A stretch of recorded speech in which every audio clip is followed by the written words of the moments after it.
sigui, quan arribo estan obrint les paradetes i quan marxo ja estan tancades. Jo crec que l'estem reinventant any tras any.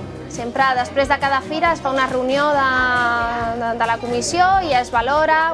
L'any passat van dir que ja quedava un tram de carrer buit i aquest any ja està omplit amb paradetes. No sé, jo crec que no és una cosa que hem de decidir tampoc a un despatx, sinó que s'ha de veure cada any com va evolucionant la fira i fer una oferta que sigui interessant. Sí. Uau!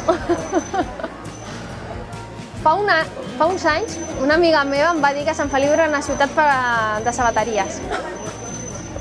I em va fer pensar que hi havia moltes sabateries. Ara ja no hi ha tantes, però fa uns anys sí que era el normal.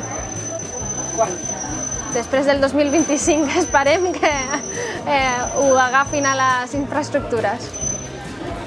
Jo l'augmentaria perquè jo sempre he sigut usuària de cotxe, perquè jo treballo moltes hores a Barcelona, he de marxar moltes vegades de Sant Feliu amb el cotxe i és més còmode quan jo arribo a les 7 de la tarda no haver de deixar el cotxe a casa i haver d'anar caminant a una tenda i m'agradaria poder venir del treball i poder aparcar davant la tenda que vull comprar. Carta a los Reyes. No em ve cap ni una, La pitjor, els pressupostos, la gestió del cementiri, la gestió de l'IBI. Continuo, d'aquesta sí que en tinc una miqueta més. Res. Junts per Sant Feliu. Totalment.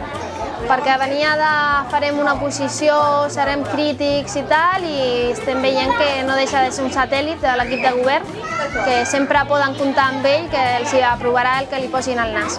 Sí, però ja ho sabíem. Ja ho sabíem, no és el mateix parlar 4 persones, 4 grups, a ser 8. Llavors, però hi ha persones que els agrada com demostrar que saben parlar molt i que s'ho han mirat molt, que dius, potser perquè estàs llegint tot el paper no és que tu hagis treballat més. Si saps condensar tot el que ha passat del PAN en 2 minuts, és que ho has treballat potser més. Jo espero que la ciutadania tornarà a votar massivament el Partit Popular. Sé que tornarem a guanyar, ara només hem de saber com quedarien les sumes després de les eleccions. Sé que hi ha molta gent que s'ha decepcionat amb Ciutadans, moltíssims votants, exvotants nostres ja ens ho han dit, que havien votat Ciutadans pensant que acabarien pactant amb ells i farien una miqueta de pressió per fer nosaltres net el partit, i al veure que han marxat corrents amb Pedro Sánchez i un matrimoni pactat i tot això amb el que va perdre quan Albert Rivera va dir i repetir que no pactaria amb el perdedor, jo crec que això els farà els traurà molta vots amb ell que tornarà amb nosaltres.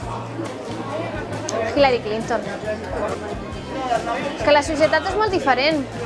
Nosaltres hem de treballar aquí a Sant Feliu perquè podem pujar, perquè nosaltres tenim un sostre de vots que són 5.000 vots. Hi ha 5.000 persones a Sant Feliu que ens han votat alguna vegada. Jo vull anar a aquestes 5.000 persones i que votin sempre, les municipals, generals, autonòmiques, europees.